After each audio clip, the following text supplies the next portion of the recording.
ngayon, ipapakita namin kung paano gumawa ng SDI cable. So syempre, yung mga kailangan natin, syempre number 1, itong SDI cable natin, which is the Belden SDI cable.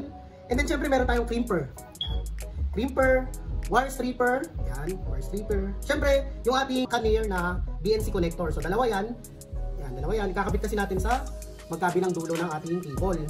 Okay? So meron din tayo ditong ginandang shrinkable tube, tsaka itong clear na shrinkable tube. Mamaya papakita ko kung para sa itong clear na shrinkable. So number 1, syempre yung cable. So lagi nyo tatandaan, pag gagawa kayo ng cable, kailangan yung cut nyo dito sa dulo, yan, hindi siya yung inclined. Kailangan may pagka-straight siya. Yan, yan yung dapat yung tatandaan. Wag yung patagilid, yung cut, yung pa-incline, hindi pwede yun. So anong una natin gagawin? Syempre una, lagay na muna natin yung clear natin na shrinkable tube. So lagay natin dyan. Okay. And then next, syempre itong black na shrinkable tube. Okay. Ang next natin, itong lock ng ating BNC connector.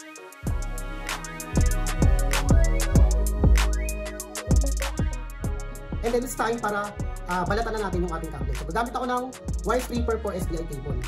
Okay? Alright. So ipapasok ko lang yan. So dito yan nakikita ko. Yun yung important kung bakit kailangan hindi incline. Kasi kailangan mag-fit siya dito sa may clear na yan. Kasi kung incline yan, hindi lalapat yung dulo niya. So kailangan talaga straight yung pagkakakat ng cable. So makikita natin, ayun masisilip naman natin. Ayan, like this. Masisilip naman natin yan. Okay? So kapag ganyan na, ilak na yan. And then, ang gagawin ko lang, hawakan ko lang tong side na to. And then, iikutin ko siya mga at least 10 times. So bilang tayo. 1, 2, 3, 4, 5, 6, 7, 8, 9, 10. Okay. Pag naikot na yan, buksan natin. Alright. And then, press natin to. Itong yellow na to. Parang ibababa natin siya. And then, hatakin natin yung cable. Alright. So, nakita nyo naman. Nabalatan na siya. So, siyempre, ang gagawin natin, tatanggalin natin yung mga natira pang excess. So, don't worry. Madali na lang tanggalin yan kasi since naka-precut na siya. So, ngayon, nabalatan na natin yung ating SDI cable. So, ang gagawin lang natin, tatanggalin natin yung excess na itong hindi nabalatan. So, ang gagamitin lang natin, gamit tayo ng cutter. So, gently, dahan-dahan lang, tanggalin lang natin kung ano yung parang may cut dyan. Ayan, dali na lang yan. Kasi may ano na siya eh. May parang marking na siya. So, i-ano mo lang yan, tatanggalin lang natin yung excess. Tulad yan, yun, tanggal ka agad. So, yan na, na-expose na yung laman ng ating SDI cable. So, ang next natin gagawin, syempre, ilalagay na natin itong pin ng ating SDI cable. So, yung golden pin na yan. So, ang gagawin natin, ilagay lang natin dyan. Alright. So, pag nalagay natin dyan, yan. Gagamit tayo ngayon ng crimper. Okay? Yung crimper na yan, yan ang gagamitin natin para kumabit yung pin sa ating kable. So, ang gagawin lang natin, gagamitin natin itong pinakamalit na dulo ng crimper natin. Yan. So, pasok lang natin yung pin. Ayan, tulad yan. Okay. Sagad nyo lang. And then, isang crimp lang. Yun, no? Isang maipit lang. And then, release. So, kung makikita nyo, yan, no? Kung makikita nyo, halos hindi na siya matanggal. So, yun yung crimper natin. Talagang ano na siya? Diyan na siya. Talagang sukat na sukat yan. So, no soldering, no whatsoever. So, crimp lang. Talagang napakatibay niya. So, ang next natin, ilagay na natin ito. Canner na BNC connector. So, ang gagawin lang natin, i-medyo ganyan lang natin to. Yan. Hawiin lang muna natin yung ground.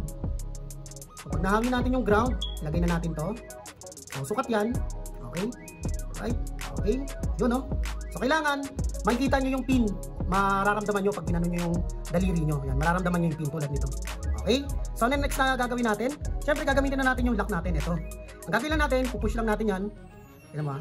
Alright. Sukat na sukat siya. Malinis ang pagkakagawa. Okay.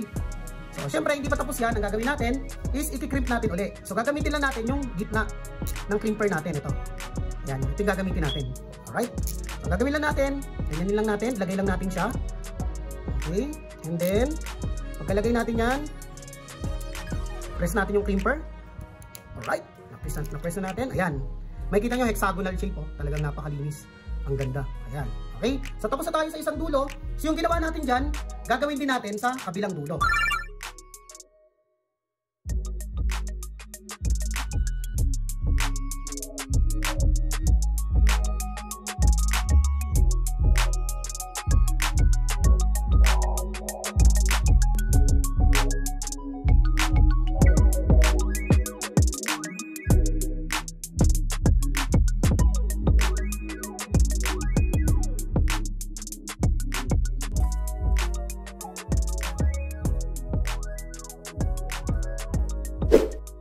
So ngayon, tingnan nyo naman, nakabitan natin yung parehong BNC connector sa ating SPI cable. So ang gagawin naman natin, itong mga black na shrinkable tube, papainitan natin para magsilbing protection nito or covering nitong metal part na to ng ating connector. So ang gagawin lang natin, yan.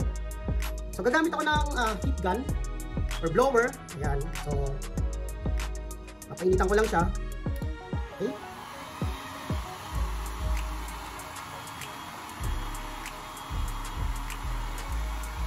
Okay, then sa kabila.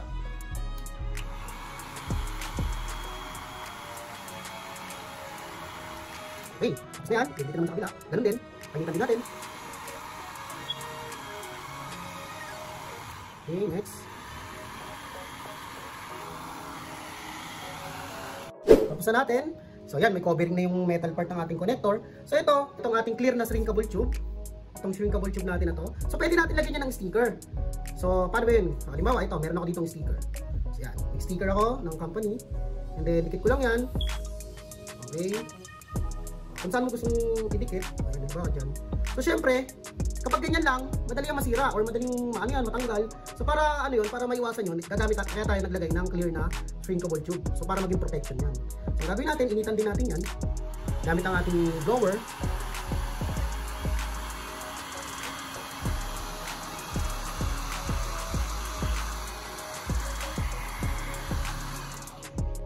So this is our finished product, the SPI cable.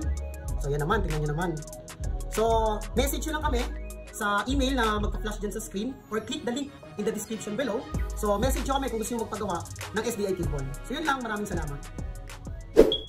If you would like to rent this or any of our other equipment, feel free to contact us at info@gleesus.com or any of the numbers on your screen. You may also check our equipment list at avstudioservices.com. Please don't forget to like, subscribe, and ring the notification bell. Thank you for watching!